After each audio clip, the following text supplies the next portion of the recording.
Good afternoon, or good evening, or good morning in whichever global time zone you are. Welcome everybody to this webinar on secularism and multiculturalism, a conversation with Tariq Modood. My name is José Casanova, and I am a senior fellow here at the Berkley Center for Religion, Peace, and World Affairs, which is sponsoring this event. And I'm an emeritus professor in the departments of sociology and theology at Georgetown University. It is my great pleasure to welcome all of you, in particular to welcome Dr. Tariq Modood and Jocelyne Cesari, a senior fellow at our Berkley Center, that will be part of this conversation. This event is being video film, and it will be later available on YouTube on our website, probably within the next few days. So it will be accessible to a larger public. We are going to follow the following format. First, Tariq Modood will be presenting a new book. His new book is a series of essays on secularism and multiculturalism.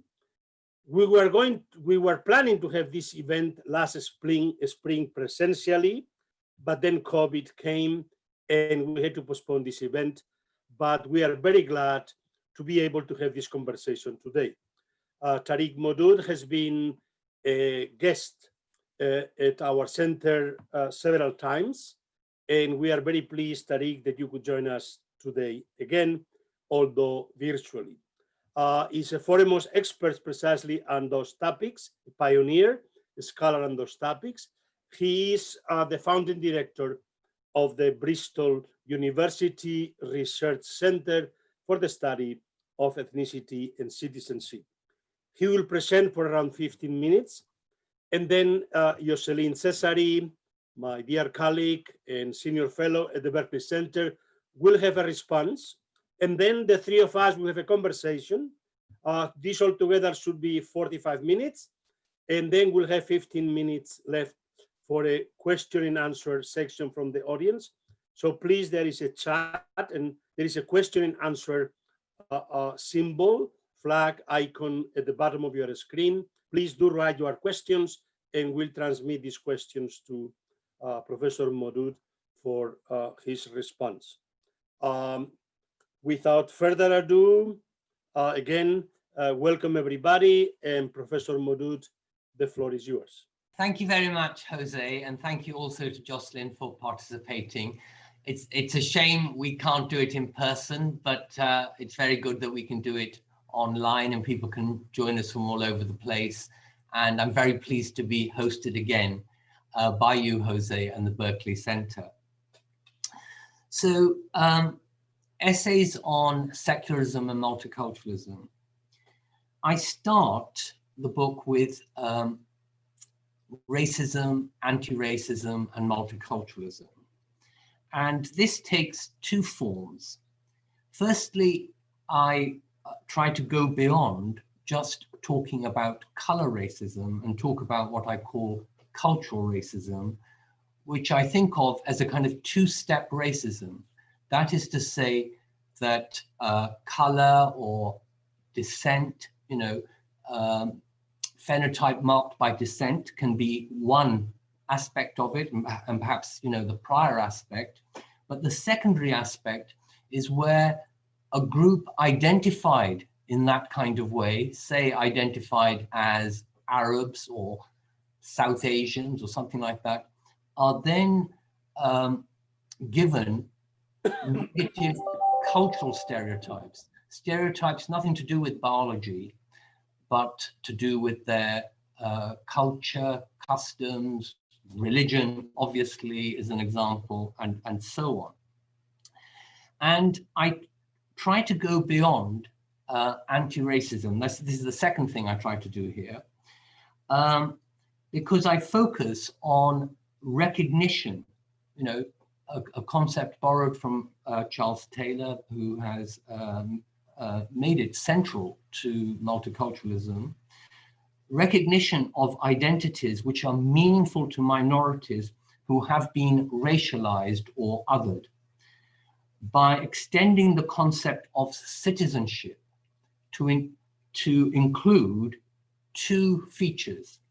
Firstly, the idea of positive identities. So not just negative stereotypes and racialization, but positive identities, and identities which are not just private identities, but accepted as public identities, legitimate to have in public and institutional spaces, and that have as much right to be in the public space as any other group identity of citizens, and of reforming or remaking the public space. So it's not just a kind of passive insertion or in participation in the public space. It can include dialogical or through political mobilization and so on, remaking the public space in order to become fully inclusive, to make the public space a better fit for previously marginalized identities. And the public space I'm particularly interested in is the national space or the national identity. So that's one aspect of recognition of identities. The other aspect is not just symbolic recognition, but institutional accommodation. Institutions actively ensuring inclusion, both by removing obstacles that might be in the way of certain minorities, but also meeting their distinctive needs as they may have them in relation to schools, hospitals, workplaces, or society generally, and including political institutions and laws and so on. And then more than half the book, a large part of the book, engages with the idea of political secularism, or more precisely secularisms, political secularisms. So why do I end up there, and what have I got to say about political secularism? Well, I suppose the question that gets me to that point is, what if the group identities that I've been talking about, which I say need to be positively recognized, multiculturalized, what if they are religious group identities? We then seem to cut across a secularist idea that there is an important sense in which religion is a private matter. Hence my engagement with multiculturalism and secularism together, bringing them into a relationship together with what I call multiculturalizing secularism, with the positive recognition and institutional accommodation of religious minorities. So very briefly, some of these steps in the argument of what I have to say about multiculturalizing secularism are these, and obviously just mention a couple of things. So like quite a lot of people now, but actually when I started, it was very much a minority position. I say that secularism, political secularism, should not be understood in terms of separation. That is a very misleading idea if we're actually talking about the political arrangements that exist in secular states. For instance, it's not true of any of Western European states, or perhaps the EU in general, with the partial exception of France. And even about France, it's not entirely true to see it in terms of religion-state separation. And I then say, but if it is the case that these states, Britain, the Netherlands, Germany, Sweden, Belgium, and so on, if these states can't be described as secular states because there isn't a separation of state and religious institutions, then what can we ascribe the term secularism to? These are the states that are the historic begetters of the idea of political secularism. And in this move, actually, there's a kind of a wider reflection of my, an aspect of my method, because I'm very much concerned to build concepts from actual context, Britain, Germany, the Netherlands, and so on, from actual contexts and practices, not defined abstractly, not defining concepts like secularism or religious freedom abstractly in an a priori way, independently from actual cases, but growing the concept from actual cases. And I ought to add, just so there's no misunderstanding, I'm talking about political secularism, which I talk about in terms of political arrangements. So it's not an abstract ideology. It is related to institutional patterns and political cultures.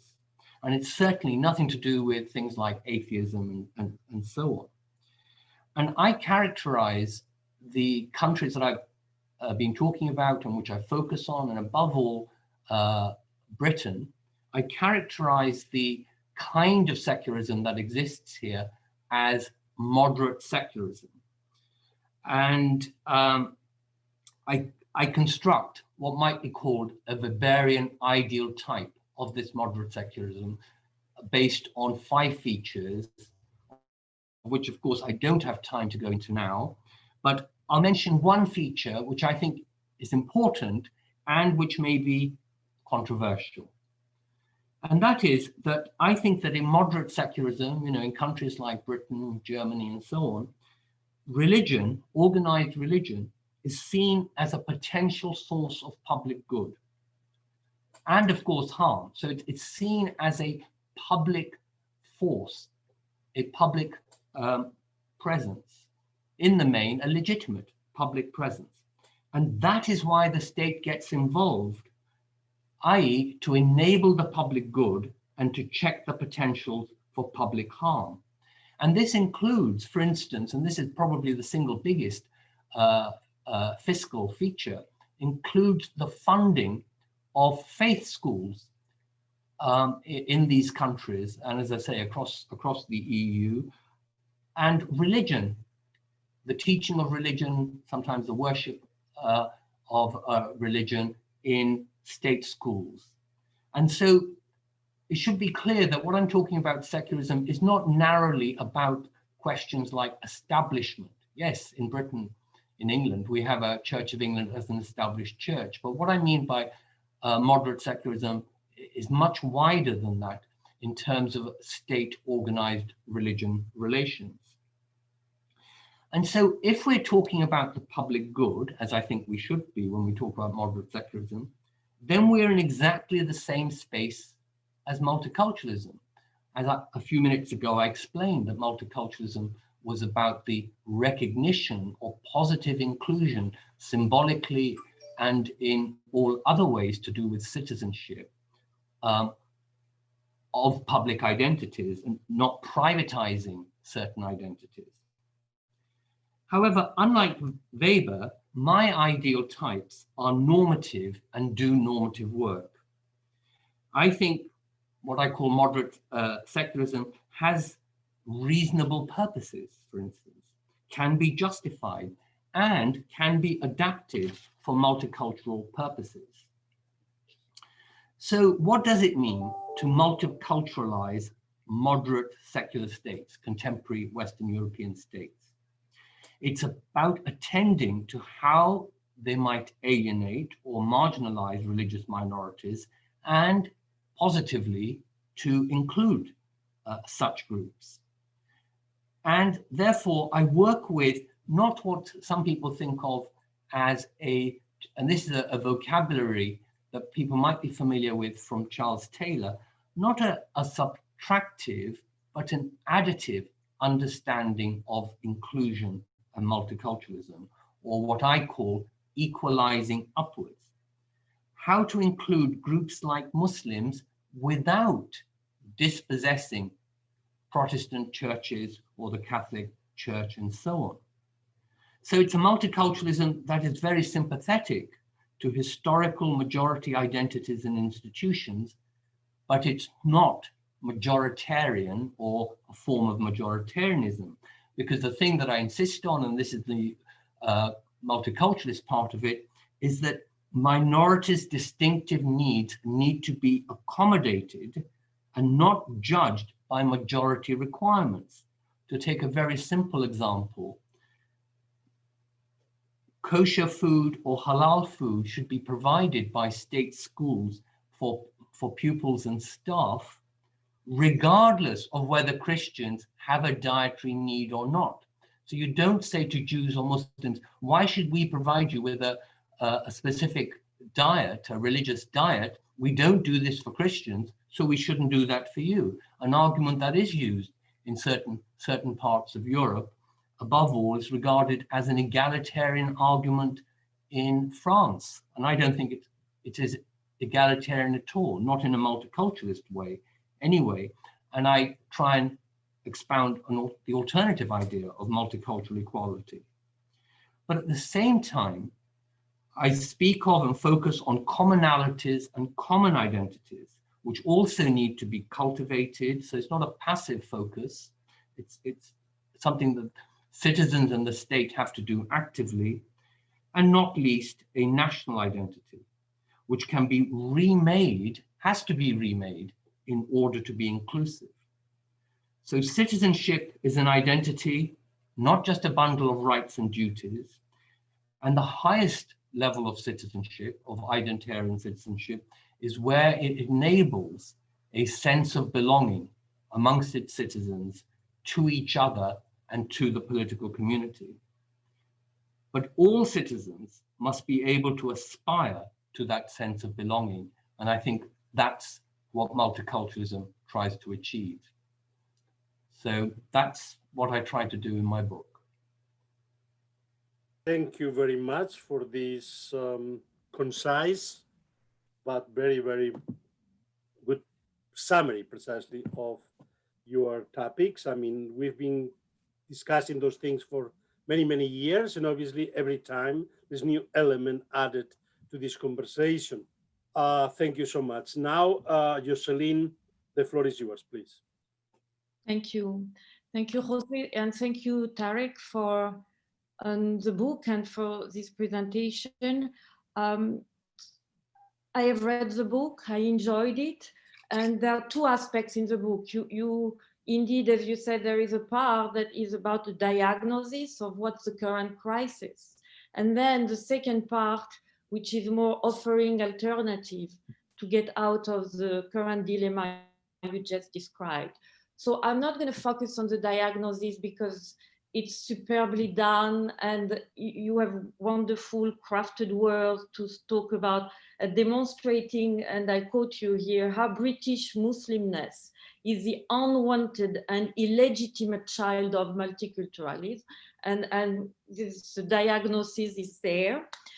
For the sake of discussion, I would like more to engage on the second part, which is the normative part, and for which, as you just described, you are advocating a recognition of what we could call ethno-religious groups. And again, this is for discussing and also opening up on other aspects. I would like to push back on that using two major arguments. The first one is sociological. Most of the surveys we have now about Muslims in Europe show that they want to get out of the ethno or ethnic group. And so I'm not sure that this model matches the expectation of the new generations. They identify as Muslims, and they also identify, despite the discrimination, to the societies in which they have been born or educated, and they do not see the culture or ethnic features of the parents or the ethnic group as something that is relevant to their Muslimness. So there is, what do we do if we go the way of an ethno-religious group? When I remember in one of my interviews, this was stuck in my mind, the young people were saying, we want a Muslim mosque. We don't want a mosque for Pakistani or Moroccan. So it tells you here that there is a demand for a recognition of Islam beyond ethnic or cultural features. And I would say this is particularly true, not only among the young people, but the women.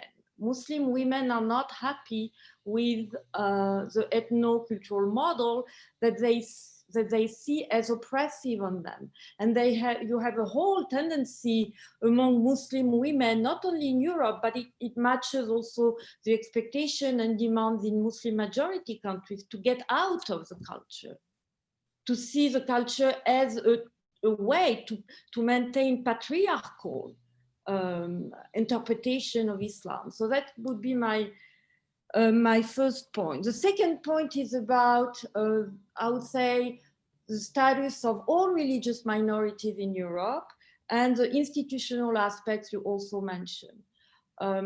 Again, it is not obvious that recognizing only Muslim or ethno-Muslim groups will diminish discrimination based on religion. And here, sociological fact, lots of surveys show that in Europe, the discrimination against all religious groups have dramatically increased in the last 20 years. So if Muslims posit themselves as a specific ethno-cultural or ethno-religious group, they miss this connection. I think there is a lot to say about today, what is the status of religion in European public spaces? And the COVID situation has even intensified that. It's about the states in Europe, forget about the separation, which is not indeed, as you mentioned, so relevant in this particular case and not even representative of the way that religions are regulated in Europe. The question is about the states interfering more and more with the practices of different religious groups, and not in a sense of empowering them, but limiting them. So there is something in there where Muslims could be part of a broader dialogue. And if you limit them to an ethno-religious group, you cut off this solidarity with other religious groups. And we had this discussion in another setting, but what we have seen is that the relevance or legitimacy of Muslim claims are more recognized or heard when they make alliance with other religious minorities. Think of the debate on halal. The moment there was an alliance between Muslim and Jews in some European countries, like Scandinavian countries, then suddenly the demand for halal became more understandable. Same thing, we had a discussion about that elsewhere, about the circumcision. The moment there was a debate on banning circumcision in Germany, which of course was not realistic, but it did happen.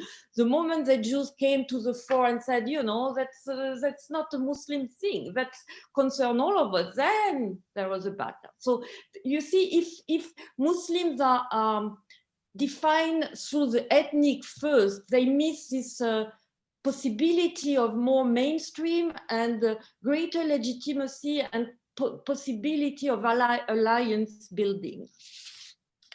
It also means that the political secularism you are mentioning, of course, it is not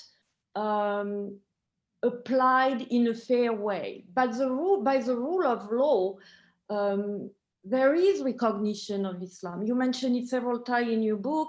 These representative bodies are in fact manipulated, organized by the state. That's true, but there is nothing in the law that doesn't allow the representation of the institutional recognition of Muslims.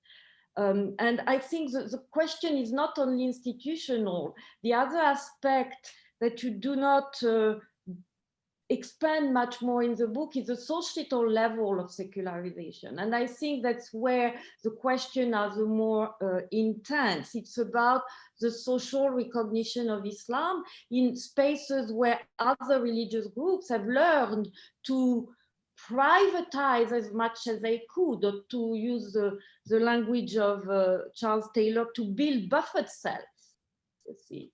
But this doesn't mean that ethno-religious recognition will help the acceptation of Muslims.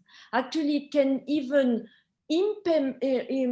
prevent the legitimacy of Islam. The Alevi in Germany. The Alevi in Germany, this is typically a group that has advanced for the recognition in Germany its ethno-religious features. What has happened is, as I have said to the German authorities, we don't care about halal food, and we are not approving the wearing of the headscarf. So the German authority have said to the other Muslim, you see, so that's, why are you claiming or asking for that? So this is also the kind of discrimination that can backfire from isolating Muslims in different ethnic groups. And finally, because I don't want to monopolize too much the time, the third objection I would have is that the moment this ethnicity is put forward or precedes the religious recognition, you deprive Muslim, I'm not sure, but the model doesn't help Muslim to assert themselves as citizens in spaces where there is a debate on what is the frontier or the boundary between private and public.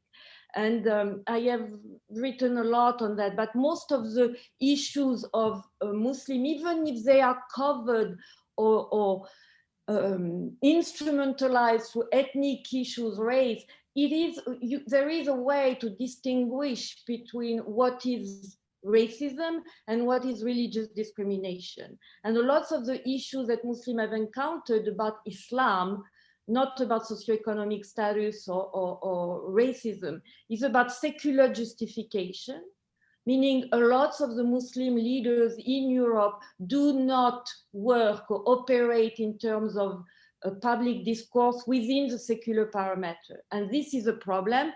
You have a wonderful description of the Rushdie crisis. The Rushdie crisis is not an ethnic crisis. It is exactly the example of Muslim leaders talking a religious rhetoric in a space that doesn't allow it or doesn't understand it.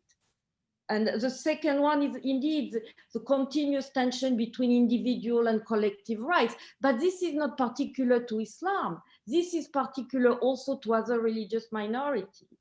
And the third one is the acceptation of religious practice that are embodied, like dress code, you know. And again, you can find parallel with Sikhs or with Jews. And so these are things where lots of the issues concerning Islam could remain as such in a discussion on secularism and religion without bringing it the variable of ethnic recognition. And that's my reaction to your book and presentation, and I stop here. Well, Jocelyne, thank you very much. I'm sure that obviously Tariq wants to respond to that. But let me just add a few things and then we'll let you converse, we'll let you respond and summarize. First, I just want to remind you of, we were in Sydney together when precisely the day of the London bombings. We were in the midst of a conference on religion, multiculturalism and citizenship. I get religion, ethnicity, multiculturalism, citizenship. And then obviously you felt that this was going to bring a backlash to multiculturalism. We went on public TV, Australian public TV, you, Rajiv Bhargava, discussing Indian secularism, and me. So I have this very vividly. So I want you to reflect on what has changed since then. Where are we? I mean, your argument has developed, but has developed precisely because those things have emerged. And then I also want us to bring the United States into this European discussion. Because the issue of recognition, there are two types of recognition. One is legal, constitutional, state recognition. And then the paradox of the American system of recognition of religion, which is not a state recognition. The state cannot recognize the religion of any of its citizens. So the recognition happens at the level of civil society as a form of mutual recognition through denominationalism. But then, of course, through the courts is fought for the state. So it's not, it's the American multiculturalism in this respect is radically different from the Canadian or from the Europeans, from the ones we are proposing here. They are not mediated by the state. They are mediated through civil society, but then they are resolved in the courts when problems emerge in civil society. And of course, we know you call Islamophobia a form of cultural racism. And we are now in the midst of a very serious debate about racism in the United States precisely. I have always said that American exceptionalism is based on race and religion. This is what distinguishes historically the US from Western Europe. These two categories, race and religion, the race was not a category used frequently within the Western context other than against anti-Semitism, which was, again, a mixture of race and religion. And yet, race and religion are also very much intertwined in the American context. So, again, this is throwing more questions, ideas, issues on the table, and give you a chance to respond to both, to Jocelyne and to these comments. Thank you, Jose, and thank you, Jocelyne. So I just respond to a couple of things because I'm sure we want to carry the conversation on. So your first point, Jocelyne, that if we look at survey data and empirical studies, we'll see that the younger generation of Muslims in Western Europe aren't really interested in their ethnicity, in ethnic identity. I suppose I don't interpret the data, whether this is survey data, and I've participated in some, though it was some years ago, or in the more, the qualitative studies that now we have a lot of. What is certainly the case is that there's a lot of change. So younger people, and in a way, we're no longer just talking about sort of two generations, as it were, the parental generation and the next generation, perhaps even three generations and so on. And the change goes across the generations. We see that younger people want to not so much reject their parental cultural identities and affiliations, but certainly question quite a lot of them, change them, be more selective about parental culture, have a much greater focus on the national, on being British or French or German than their parents might have done.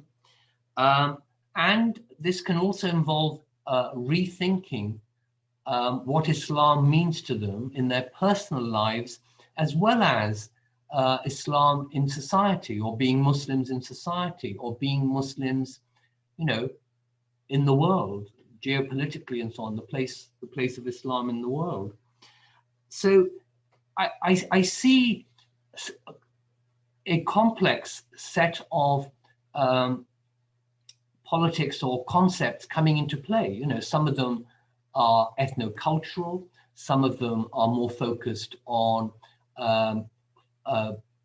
being of good faith, some of them are more to do with resisting the negative stereotypes of Muslims and geopolitics, protesting against things like the Iraq war, or the war on terror generally, and so on. So I'm not trying to set up an argument which is a kind of, a binary, it's got to be ethnicity, or it's got to be religion, it's got to be difference blind citizenship, or it's got to be just ethnicity, and so on. I see all those changes taking place, but I do think that Muslim identity is very important. to the large majority of Muslim people of all ages. And actually some studies show that its importance increases for younger people, not decreases, though often the identity in question becomes a hyphenated identity. Like people talk about being British Muslim or German Muslim and so on. So it's not that they lose the upbringing and identity they're getting from home and family, but it's because they want to connect it to other aspects of their lives, to their, to the national context, and so on. And you gave an example of someone said, I would like to have a Muslim mosque, instead of a Pakistani mosque or a Bangladeshi mosque and so on. Well, of course, some people do think like that. I'm aware of that. And more younger people think like that than don't, than older people, I mean.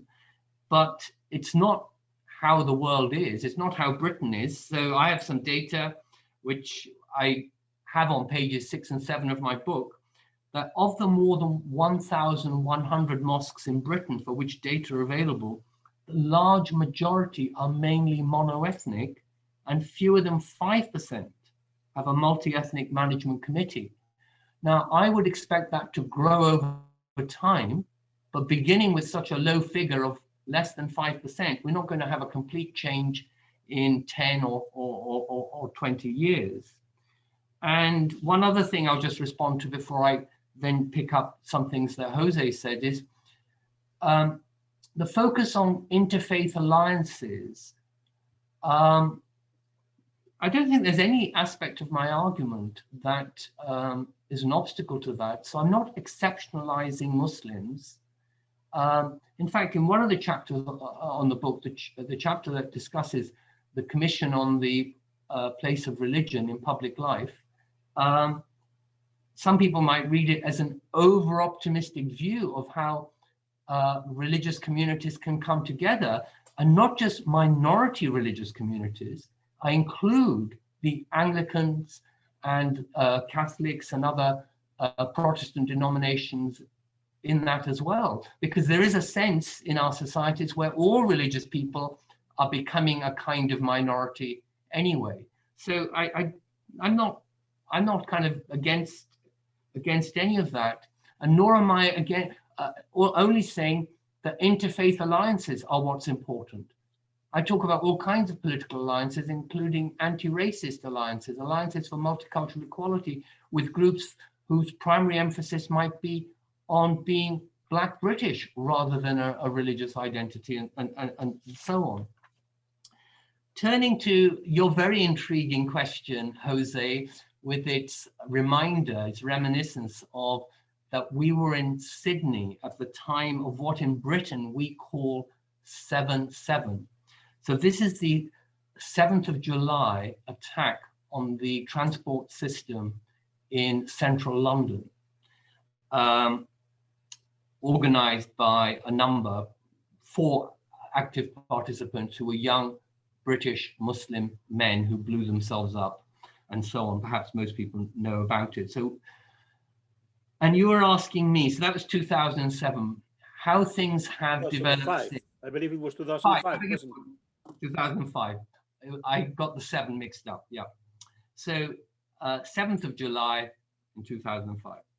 What has happened since then? Well, obviously, in some ways, there have clearly been setbacks for what we might call the project of multiculturalism.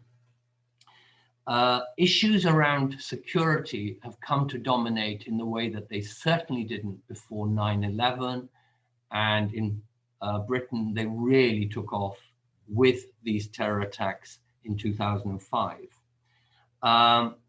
So clearly, Muslims have found themselves under suspicion, distrusted. And of course, this then goes the other way as well. They then distrust the state, who they think is engaging in forms of surveillance, in prejudicial assumptions about them, in treating them in exceptional ways, including in relation to their civil rights, carrying on military action and so on against Muslim majority countries. So of course, there's a lot of negativity, and that's led some people to say, well, multiculturalism has failed or is dead or is no longer a live option and so on. Obviously, that's not my view. In my book, I'm making an argument for multiculturalism.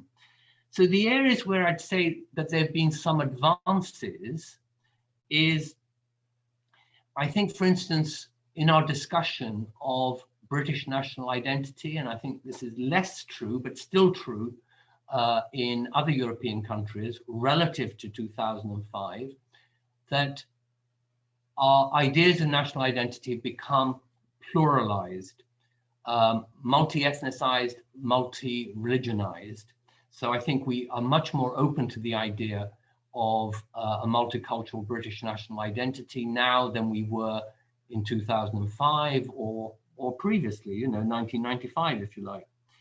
I think that we see, especially amongst young people, we see very significant levels of educational progress, for instance, into higher education, where nearly all ethnic minorities in Britain are better represented than are what we might call, the white British, the majority. And the troubles that Muslims find themselves in has actually stimulated a large degree of political participation at grassroots level, in the political parties, especially the Labour Party, in protests, large demonstration protests, in discursive contestation of Islamophobia and the securitization related to it, and so on. So actually Muslims are now a very significant, for their size, a very significant political set of participants relative to 2005. And I would say finally that Islamophobia is more recognized as a problem now than it was in 2005 or earlier than 2005. Of course, it is more of a problem. So its recognition as a problem is related to the fact that it is more physically and discursively present, especially in the media and in some of the government policies I was referring to. But nevertheless, people talk about Islamophobia, and they don't just, as it were, practice Islamophobia. They talk about Islamophobia in terms of identifying what it is and how it can be countered and so on. And so the very understanding that Muslims are part of British society and British political life is much higher now than it was in 2005.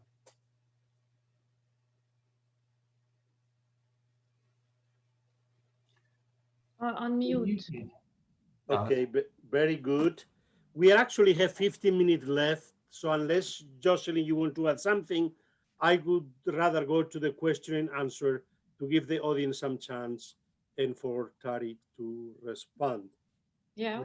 Begin with a question by Kararnat Iqbal. I don't know where they are. They don't identify themselves more than by name. And the question is, given that the world has been multicultural and multi-religious probably forever, why is there such a low level of literacy about the subject, especially amongst white majority people? Yeah, well, so some societies are more multicultural than others, and some have been multicultural for generations, centuries, or longer.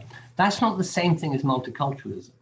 So for me, the core ideas of multiculturalism are to do with equal citizenship. And I add, the idea of recognition as part of equal citizenship, as opposed to the more classical liberal idea of equal citizenship as being about individual freedom based on equal rights, on same rights. Whereas, of course, recognition of difference brings in the possibility of some differential, fair, equal treatment. So that is not an idea strong in history. This is a very recent idea of the last few decades, let's say of the last, 40 to 60, 70 years, that kind of period.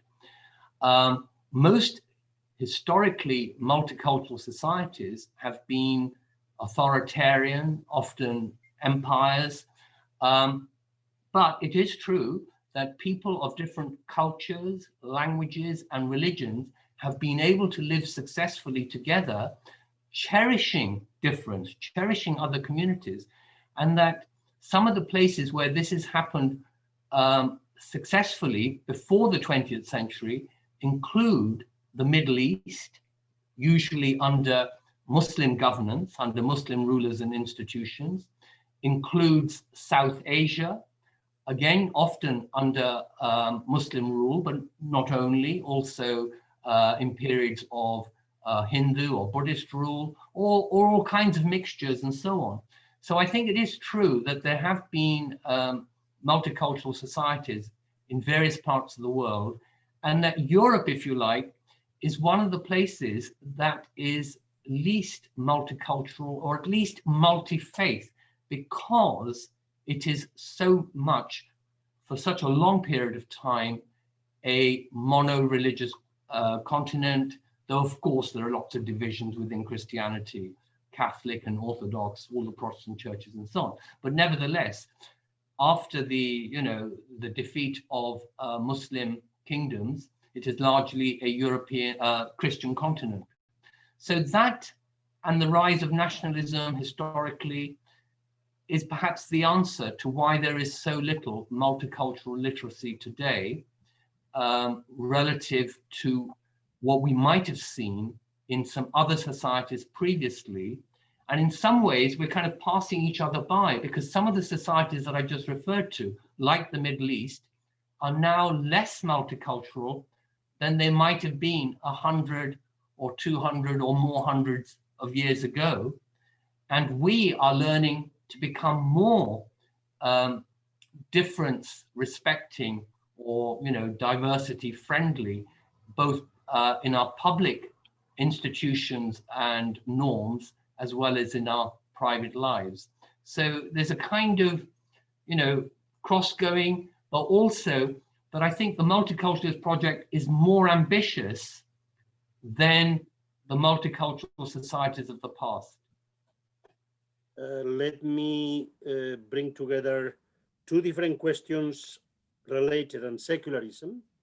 One is from Humeira Selçuk Biricik from Ankara, a graduate of Georgetown, who asked questions about which particular types of secularism are best and worst in accommodating Islam and other minority religions. It would seem that the French model of laïcité may be one of the least accommodating. Can we view your most recent book also as a critique of assertive and exclusionary secularism?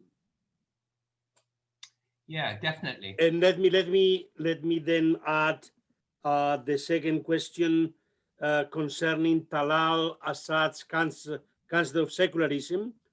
Would you relate to it, or would you disagree with his point of view? So put them together, these two questions. Okay, so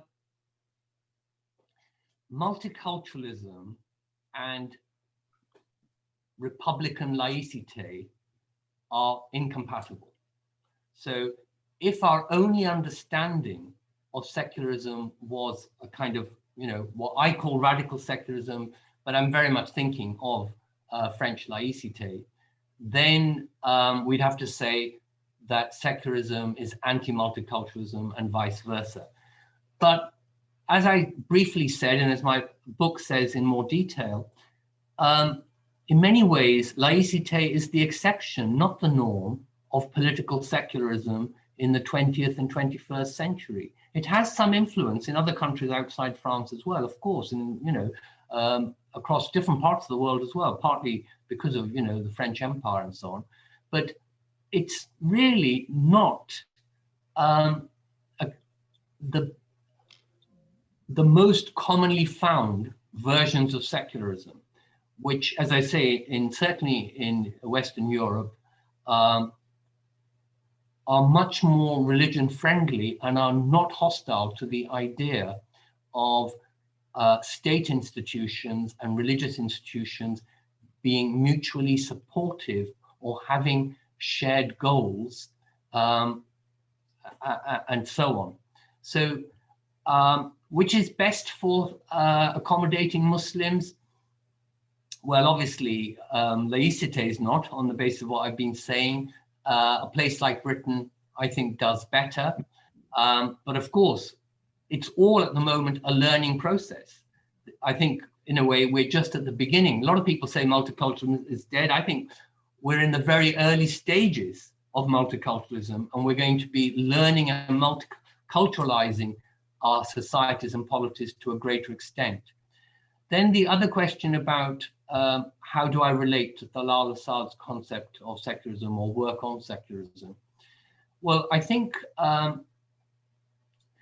the most important thing that I've learned, like a lot of other people, from Talal Assad is how the political project of secularism, as carried out either by authoritarian regimes or by democratic polities, can be a form of controlling certain religious groups, or of redrawing the boundaries of what we might call acceptable religion, partly through law, partly through cultural norms, partly through marginalizing certain kinds of groups. Not only minorities, this is majority religion, so this can be the Catholic Church or the Protestant churches in Europe. So that secularism is not a neutral, benign concept, if by benign we mean it doesn't have a major effect on the subjects of governance.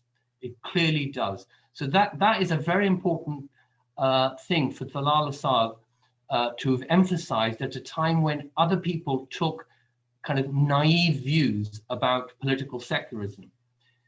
Where I differ from Talal Assad is that Talal Assad seems to think that if secularism is a way of, is a form of governance, is a form of exercising power over religious groups, then there must be something wrong with it. But I don't see that.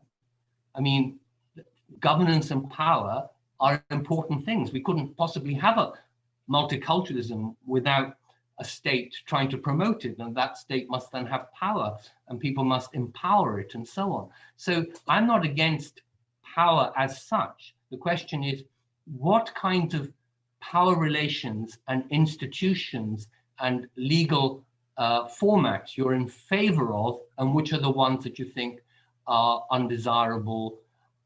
And there, Talal Assad has a silence, because he doesn't say, oh, here is a good secularism, whereas I do.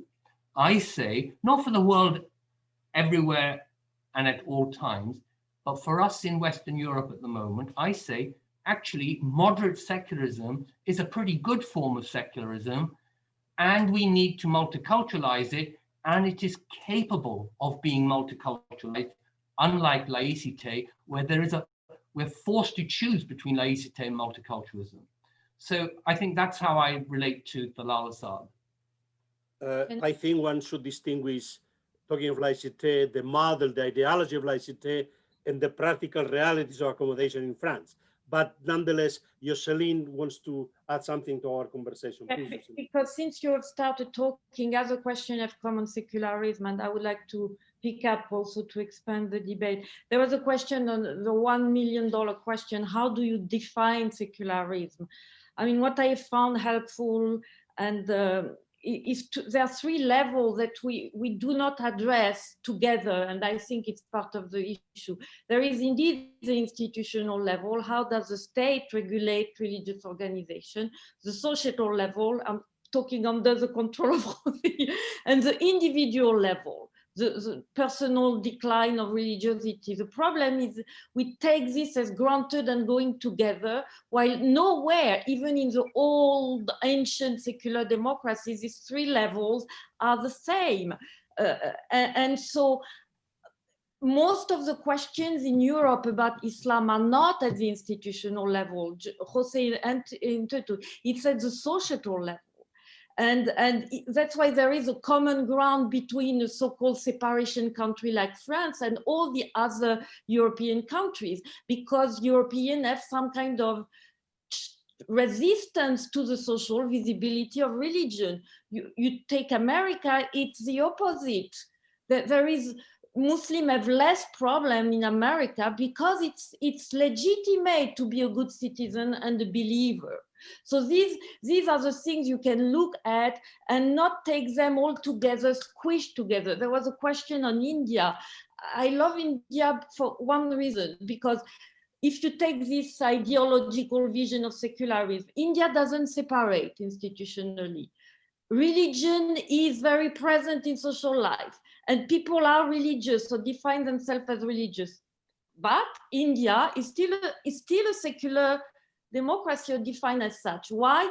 Because there is the attempt, failing right now, we agree, that the state and political institutions try to be equidistant to all religion. What is the best way to measure secularization is going back maybe to Alfred Stepan, the twin toleration.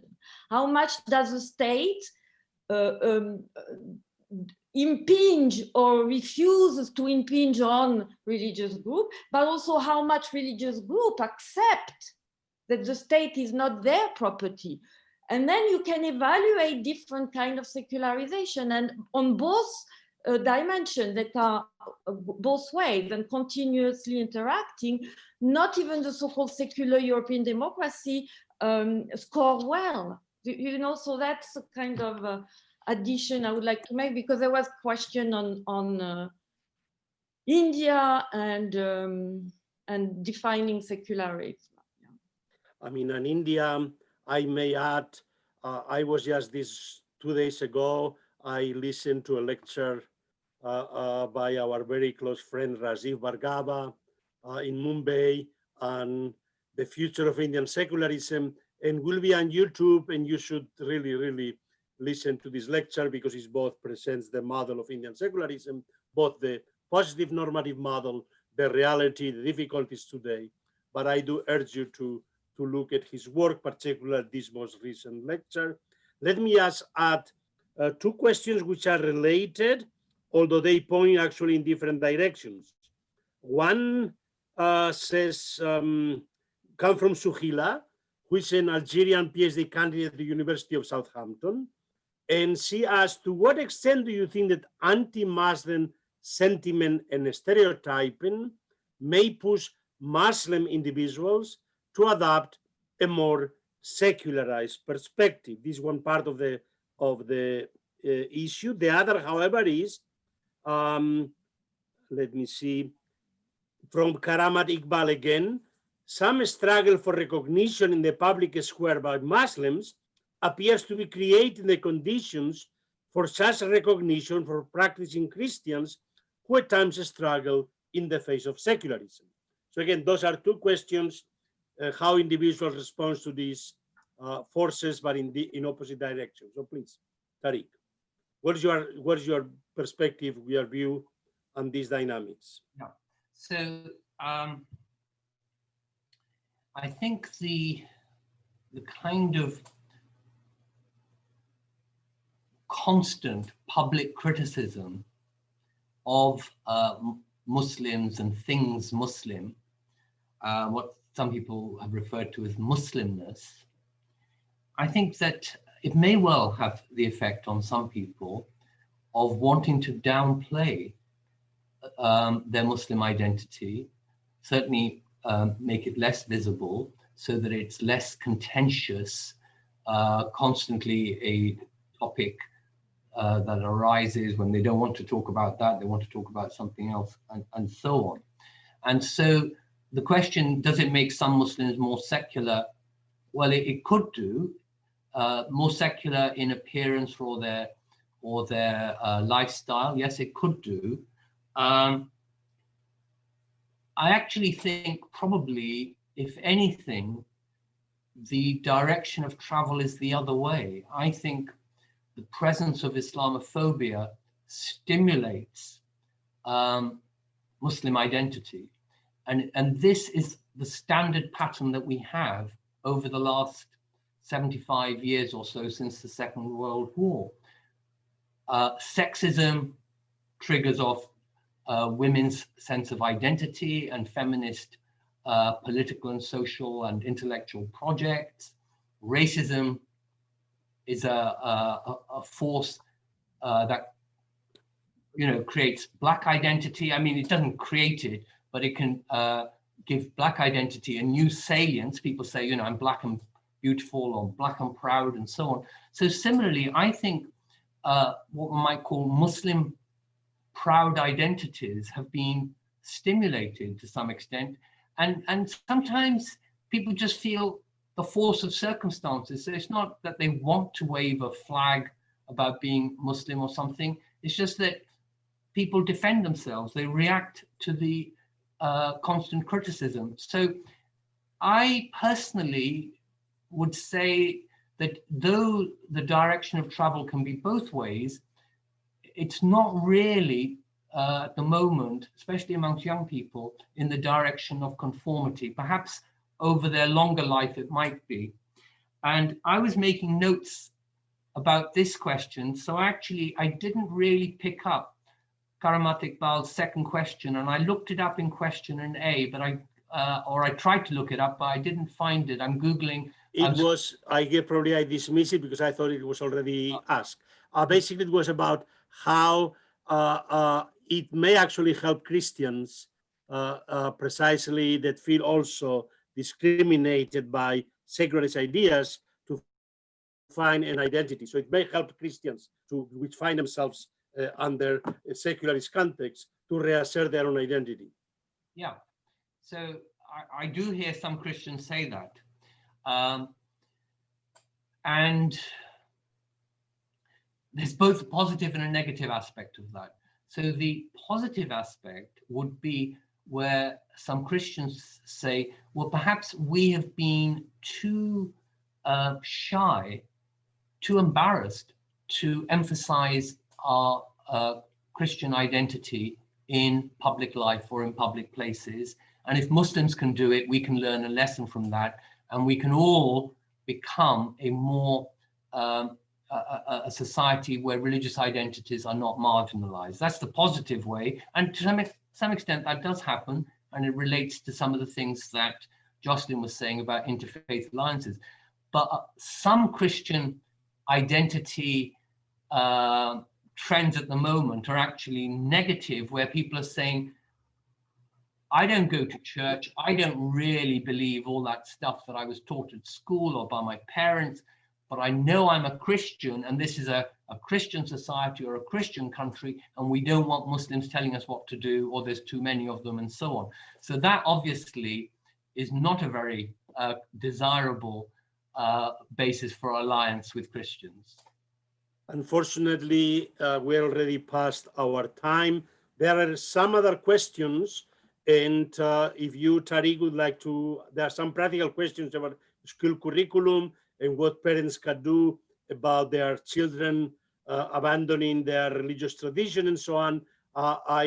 You are welcome to answer these questions, but it is now time for me to thank everybody, to thank the audience for your attendance. And again, I remind you that this conversation will be on YouTube very shortly. And of course, I thank you very much, Tariq. Congratulations on your new book, for your presentation, your engaged conversation. And thank you, Jocelyne, also for your very much engaging critical comments. Thank you all, and we'll see you next time.